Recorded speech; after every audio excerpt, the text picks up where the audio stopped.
Evadir, ¿qué significa? ¿Qué significa evadir? No cumplir con las obligaciones que están previstas, ¿no? Y nosotros como argentinos no podemos ser evasores de la realidad. Todavía están las implicancias o las consecuencias de lo que pasó el día viernes con la historia del presupuesto, que no lo aprobaron.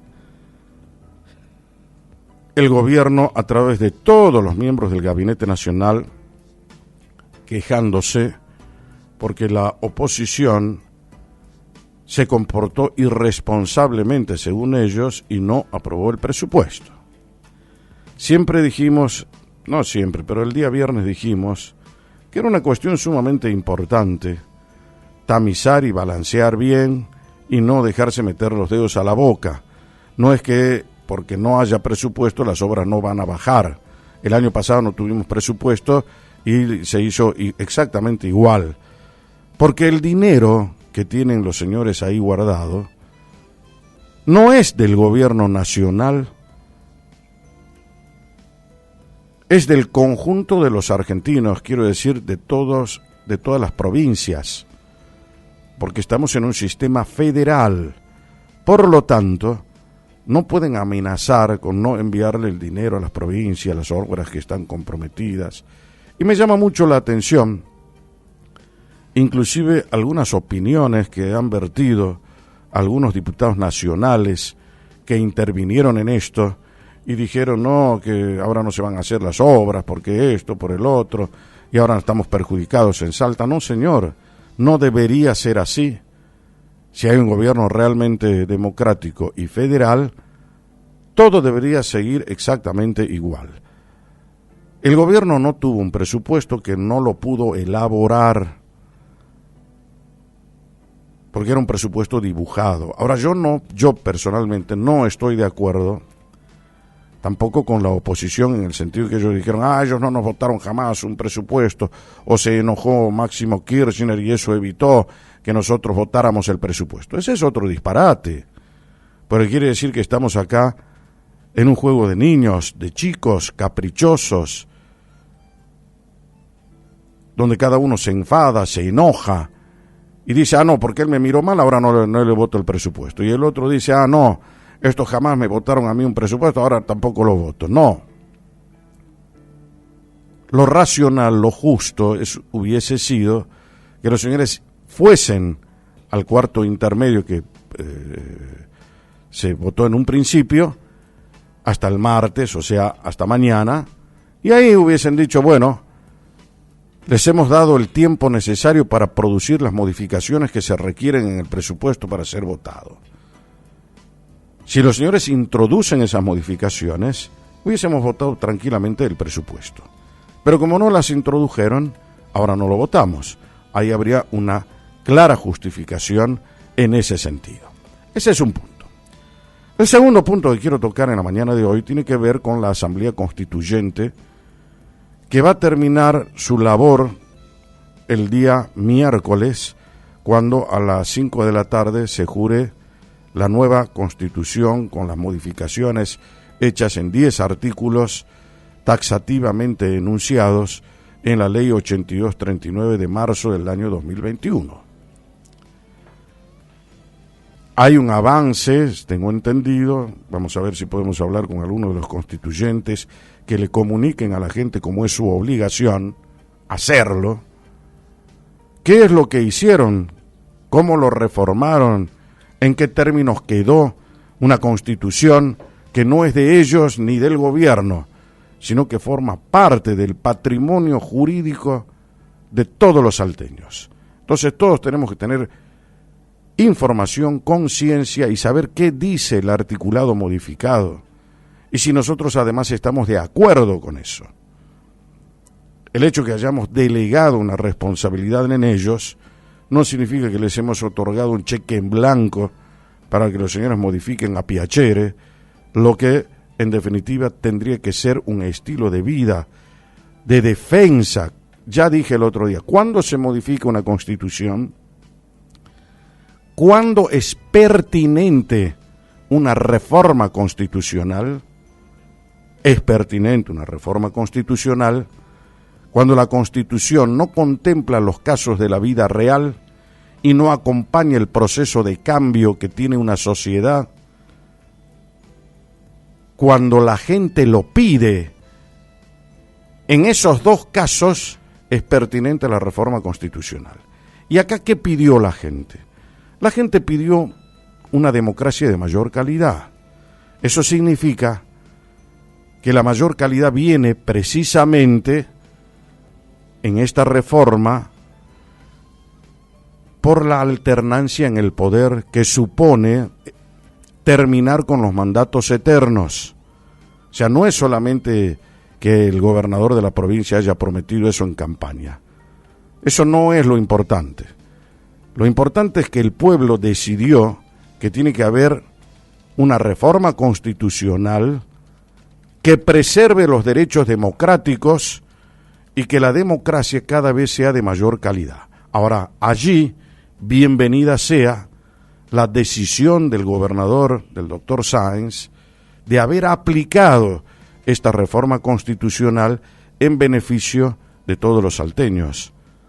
Es así la secuencia del razonamiento lógico por el cual se dio la reforma. Por eso después se le hizo la promesa de campaña y se terminó cumpliendo ahora. No estoy de acuerdo, por ejemplo, con el tema de los concejales que van a durar 4 años en su mandato, porque ya hemos visto lo que votó la gente, cómo la gente apartó, lo sacó de la cancha a muchos que querían renovar porque se dieron cuenta que no eran buenos concejales, que no merecían otro turno. Y si nosotros examinamos claramente, no solamente en esta gestión, sino de antes, también nos habremos dado cuenta que hay muchos concejales que con 2 años es más que suficiente para premiarlos y para que hagan su aporte a la comunidad. El aporte no es al gobierno municipal, ese es el error. Ah, no, porque el intendente tiene que sentirse acompañado. Me interesa un pito eso, no es así. El aporte es a la comunidad lo que hace el concejal, porque además representa a la comunidad, al vecino de Salta.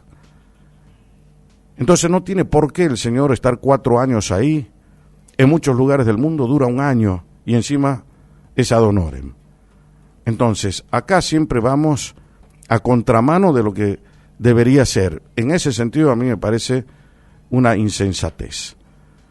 Y finalmente está el tema de la duración de los periodos en los 3 poderes, en el Ejecutivo, el Legislativo y el Judicial. El otro día pusimos lo que ha dicho el gobernador Sáenz respecto del Judicial.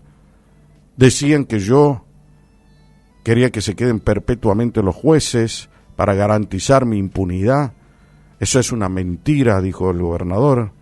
Jamás quise eso, y de hecho se va a reformar, y ninguno de los jueces va a durar una perpetuidad. Van a estar todos con un mandato acotado a lo que marque la Constitución provincial, y lo vamos a averiguar ahora en un rato. Son solamente 10 años para el tema de la duración de los jueces de corte. El otro tema, bueno, legisladores, intendentes, poder ejecutivo y demás, pueden durar 8 años en su mandato. Lo que no quedó claro es a partir de cuándo se va a contar los 8 años. Si es a partir del periodo actual, que lo tiene ya a mitad de cursar el actual gobernador, o a partir del próximo periodo. Entonces sería el próximo periodo y otro periodo más si la gente así lo decide. Por eso dije el otro día, si no se vota esto así y se inserta una cláusula constitucional, esto va a empezar a regir de acá a 10 años. Punto. Vamos a ver qué es lo que se ha hecho y qué consideración se puede hacer sobre esos temas. Y el otro punto importante, ese es un punto muy importante, lo quiero resaltar. Este año 2021 vamos a cerrar con una reforma constitucional que es un aporte sustancial a la calidad democrática. Es un aporte sustancial a la calidad democrática. Eso me parece realmente que hay que admitirlo. Y el otro punto, hoy 20 de diciembre, Es un tema central para los argentinos recordar lo que ha sucedido un 20 de diciembre del año 2001, cuando los argentinos nos sorprendimos al encontrarnos con un Estado ladrón que nos había robado los ahorros, con personajes siniestros del arco político argentino que convalidaron eso y todavía siguen desfilando por los pasillos de los canales de televisión o por los corredores políticos sin siquiera sonrojarse, cuando en aquella época les habían dicho que se vayan todos.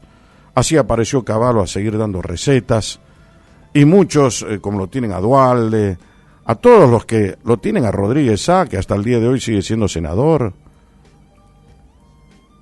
El gran problema que se produjo en la Argentina fue un gran problema institucional, además de la gobernabilidad que se vio afectada, porque un 20 de diciembre la gente salió a la calle para decirle no va más el gobierno de la Rúa, que nos había enfrascado en un problema inflacionario, había terminado con la ley de convertibilidad y no podía gobernar el país. Hubo una revuelta popular y el señor se tuvo que ir en un helicóptero que quedó como el símbolo del abandono al proceso que vivía el país de manera institucional. En 13 días tuvimos 5 presidentes de la nación, el propio de la Rúa fue uno, el segundo fue el correntino, ¿cómo se llama? No es correntino, misionero. Estamos hablando, ¿cómo? No, ese es puntano. Estoy hablando yo del misionero. Ya me va a salir el nombre. Ramón Puerta. Después vino Rodríguez Sá. Después vino Camaño, como consecuencia de seguir la línea sucesoria. Y finalmente Duhalde, cuando se hizo la asamblea legislativa y lo terminaron eligiendo a Duhalde, que duró un poco más de un año allí en el poder, hasta el año 2003, que le entregó a Kirchner la banda presidencial. Allí terminó las andanzas institucionales de la Argentina como un país en una debacle institucional terrible. Entonces el gran problema de Kirchner era solucionar eso, que terminó haciéndolo, intentando darle gobernabilidad a un país, darle autoridad a un país. Eso terminó sucediendo cuando en enero del año 2003 le entregó el bastón y el de mando a Kirchner Duhalde. Pero sin embargo, nosotros ya hemos transcurrido desde el año 2003 a esta parte mucho tiempo. Y sin embargo, la Argentina sigue teniendo exactamente los mismos problemas. Es más, en algunos casos nos hemos deteriorado, seguimos creando inflación. Todavía no entendimos los argentinos que la verdadera fábrica de pobreza no es la inflación, es la dirigencia política que tiene la Argentina que crea inflación. Ninguno de los gobiernos se sustrajo a la tentación de gastar más, de acumular déficit fiscal, de dibujar presupuestos, de hacerle creer a la gente que estamos bien cuando nos va mal, de convertirse en máquinas electorales para ganar elecciones sin tener un plan. Lo único que le importan desde el primer día que asumen es saber cómo van a mantener el poder, sin dar ningún tipo de respuesta a los problemas acuciantes de la sociedad. Y cuando vos le preguntás algo, no, solucionamos esto, son todos maquillajes, pero los problemas de fondo de la Argentina continúan siendo exactamente los mismos y en muchos casos inclusive se profundizaron. Esa es la irresponsabilidad con la que se gobierna, la forma terca de no entrar en razón. La dirigencia política tiene una deuda enorme con la sociedad y con el país. No tenemos liderazgo en la Argentina.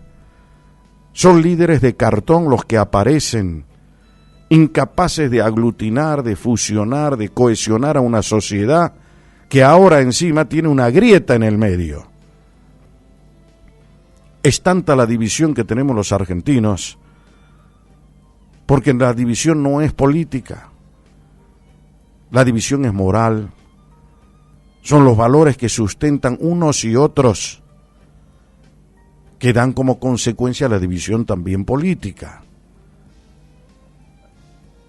Eso se terminó de hacer presente en estos últimos 6 o 7 años.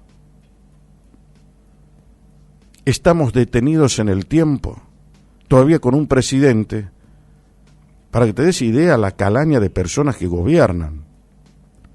Un presidente que debería ser de transición, sabiendo que cómo asumió el poder, sabiendo cómo llegó a ser presidente sin un voto, sin el acompañamiento de nadie, porque los votos eran de Cristina, y él apareció como un resucitado, ungido por el dedo de Cristina Fernández,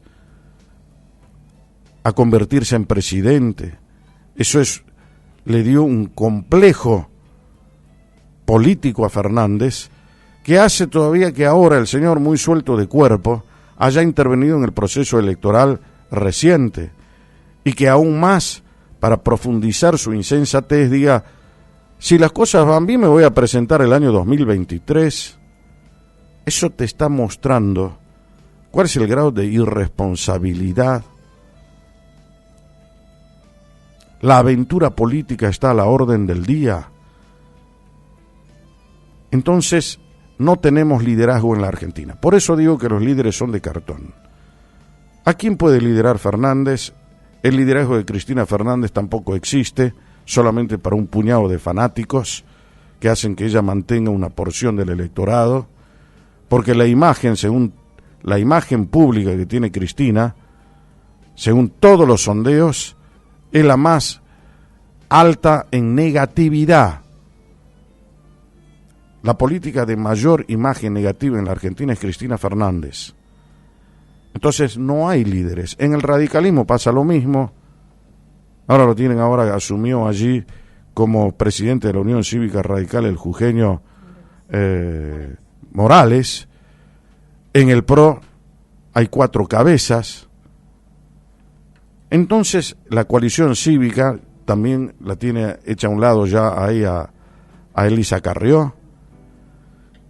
Entonces el peronismo tampoco tiene líderes. Ahora lo pusieron a Máximo Kirchner como presidente del Partido Justicialista en la provincia de Buenos Aires. ¿Qué mérito se le puede reconocer a Máximo Kirchner? Más allá de ser el heredero político de 2 expresidentes de la nación, él como mérito propio no tiene ninguno. Entonces, esas son las cosas que nos está presentando la política actual hoy aquí en la Argentina con mayor razón, pero también en el mundo. Este fin de semana se eligió presidente en Chile y terminó ganando Boric, una persona de 35 años, que no sé cómo dicen todavía. A mí me interesa conocerlo porque según algunos, Boric, a pesar de representar a la izquierda, a pesar de haber asumido o ganado la elección por una coalición de gobierno que se llama Absoluta Dignidad o algo así, está integrada por el Frente Amplio y además por el Partido Comunista de Chile. Esos dos forman el frente electoral que lo hizo ganar la elección a un diputado de 35 años, el más joven en la historia de Chile, un reaccionario, pero para algunos dicen no, él ya se pronunció en contra, por ejemplo, de la izquierda recalcitrante que manifiestan gobiernos totalitarios como el de Cuba, el de Venezuela y el de Nicaragua. Si eso es así, bienvenido sea. Ahora, si eso no es así, porque para otros no, él está a favor de Cuba y de Venezuela, bueno, entonces se la tendrá merecido los chilenos, qué sé yo. Los chilenos son los que son porque gobernó la derecha. Antes eran pobres y con la derecha los señores se hicieron ricos. Habrá que ver qué es lo que les depara el destino.